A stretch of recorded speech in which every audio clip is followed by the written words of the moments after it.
Welcome back to my kitchen. Today we are making another one of my childhood favorites. And what do you mean childhood? You know what? For all my life, this has been one of my favorites. Scalloped corn. Super simple. Growing up, we only ever saw it at holidays, but this is a great side dish for whatever. Dinner, lunch, random snack, I guess, as well as it's great for a holiday side dish. You know, to get started, what you're going to need is 2 cans of cream-style corn. Cream-style corn. You're going to need 2 cans of that. And then a can of kernel corn, rinsed, not rinsed, drained. You don't have to rinse it, just drain it. Or, what I like to do is I like to put 2 cups of frozen corn into my little colander, thaw it over some running cold water, let it drain, because we don't want that excess water, and use that, because I prefer frozen corn over canned corn, and we've always got a bag of frozen corn. So this can be made anytime. A couple eggs, cup of milk, so a couple eggs, a cup of milk, and some saltine crackers. And butter, obviously butter, it's corn. So first thing you're gonna wanna do though is get that oven preheated. And you know what? If you don't preheat the oven, the world will not come to an end. It's just gonna take longer to cook. One thing I like to do is, so this recipe will make approximately an 8x8 pan of scalloped corn. But if you're bringing it to dinner, to a holiday, maybe you're bringing the side dish, you know, put it into something something other than just a basic pan. Use whatever dish you have. I like to line it with butter because corn and butter go hand in hand, and it's also going to give it kind of a nice crispy edge. You know what? I have never seen this brought to a meal where there was leftovers. I'm telling you, the only way you're gonna get leftovers if you make way too much. This recipe can be easily doubled, tripled, but be cautious on how much milk you're adding, but we'll get to that. So I'm just buttering. Now, I'm using a pie pan instead of an 8x8, so I feel like I'm gonna have extra. I'm dedicating this to my daughter, who has struggled at making this recently, and I wanted to show her how to do it when she was last up, and we just didn't have the opportunity.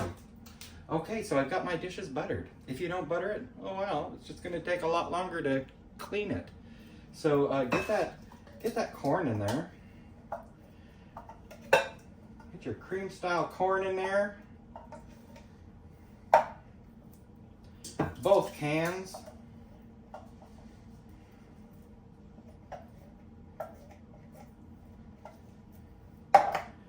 Get yourself your kernel corn.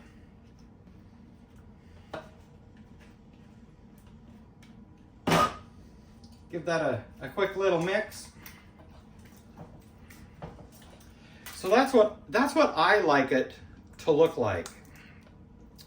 This is perfect for me. You'll see other recipes where it says you use 2 cans of kernel corn, 1 can of cream of corn. No, 2 cans of cream of corn, please. All right, then take yourself a couple eggs, whisk, give those a nice little whisk, just to break them up some. Dump them in there.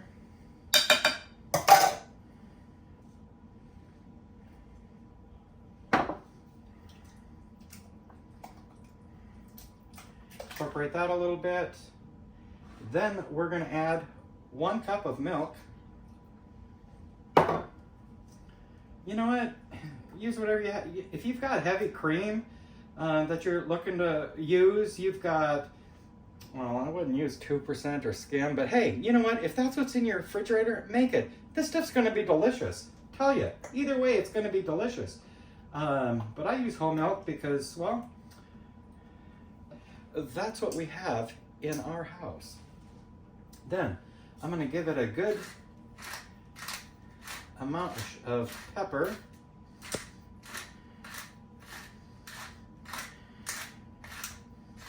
Okay, so that's what, a couple dashes? What do you think? Couple dashes? Can you see that? Who knows? Trust me, couple dashes. Then I'm going to give it, I'm not going to give it all that. Okay, I'm going to give it a healthy pinch of salt. You know, I'm not going to put it all in, like a half a healthy pinch.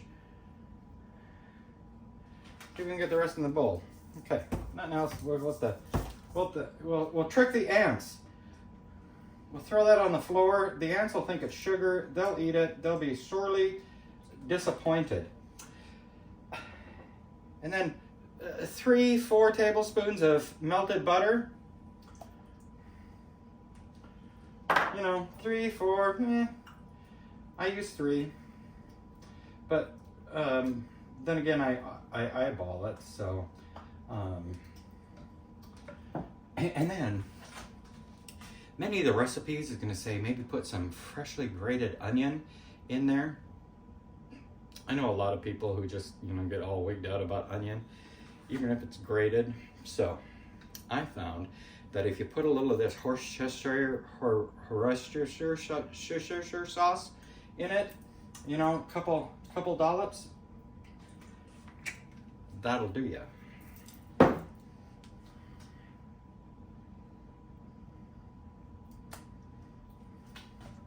At this point, if you're cheese people, you could put some grated cheese in it. Start getting weird with it.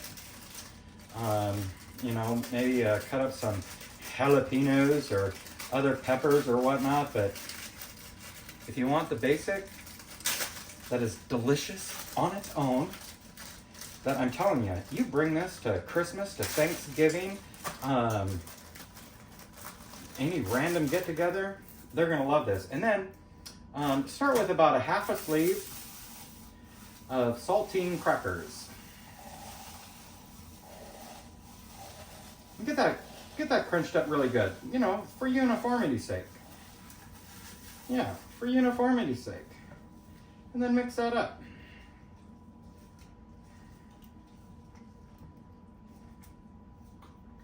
And then get the rest of it in there. Oh my gosh, I'm having a hard time breaking into my crackers.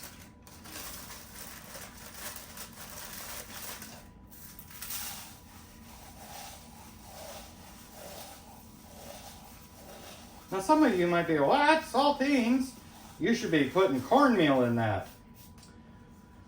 You know what? Then you don't have scalloped corn. What you have is corn pudding or corn casserole or chunky cornbread. You do not have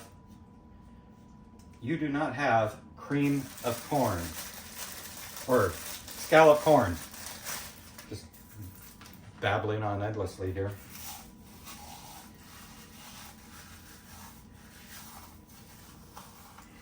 Okay.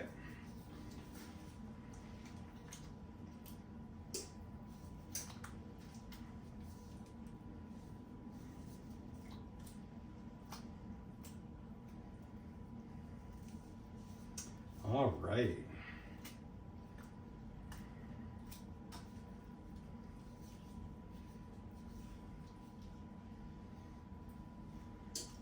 I like to see a good sprinkling of the pepper. That tells me there's enough. If I didn't grind enough in there, well, then I'm not going to see that. If you're using, regular, what do they call that? Table pepper? I don't know, the stuff that's not fresh ground. Well, then you ain't going to be able to see it. So just be cautious there what you're doing. Okay, then, so take a look at that. See, it's kind of thick. You want it thick. You don't want it too soupy. You want it thick because those crackers are going to absorb all that liquid and make just this amazing side dish. And then we're going to pour it into our container. And as I suspected, didn't all fit in there.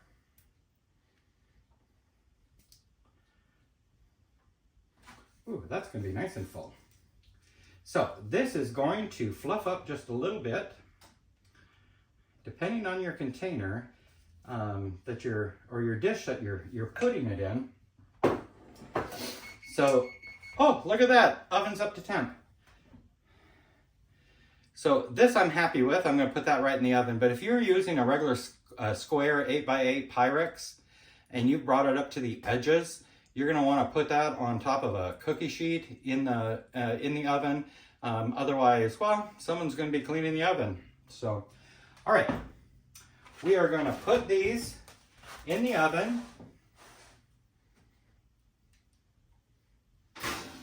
for about 45 minutes. But what we're looking for, and I'll show you when it's done here in just well, you'll think it's just a second. For me, it'll be 45 minutes. You're looking for a nice golden brown. If you want to really rednecky it up a little bit, during the last 10-15 minutes of it, you could put some crunched crackers on top, and you know, so they're all nice and golden brown. Sprinkle some cheese, but I like it just the way it is. So let's check on it in 45 minutes. Okay, so it's been 45 minutes. My timer just went off. But before we open it and check on it, it dawns on me, I said preheat the oven, but I didn't say what temperature. 350. Preheat it to 350. This is also a dish that you can make at home before going to your dinner, your holiday meal, and then just heat it up in their oven, perhaps while the rolls are heating up. So I wouldn't make it too far ahead, but you know what?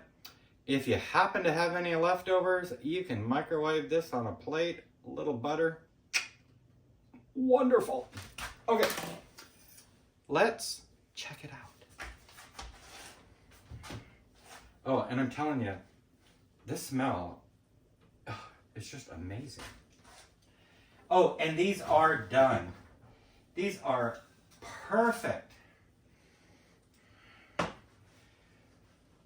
Perfect. Perfect. Oh my gosh, look at this little one. I know what I'm having for lunch tomorrow. But so check this out. Check this out. You're going to want to let this sit for maybe 5 minutes or so. It's got kind of pudding. It wiggles like pudding. So pudding wiggles like pudding. So we're going to just let that sit there. Here's the big one. This, absolutely amazing. Again, see how it kind of jiggles? It's nice and golden brown on top. It jiggles. Ooh, and there's some crispy. That smells great. Some crispy goodness around the edge. I always like to get it around the edge. So I hope you have. I'm just making noise now, just randomness. I hope you have an opportunity to make this. I'm telling you, if you've never had scalloped corn, or you've never done it my way, try it. It is out of this world. One of the best side dishes to serve with a meal. And it doesn't have to be a holiday meal. You can make this at any point when you just want to mix things up. And you know what? If you've got a kid that likes corn, a spouse that likes corn, make this. They're going to eat it up. All right. Go cook it. Make it. Let me know how it turned out for you. And let me know your thoughts. All right. Have a great day.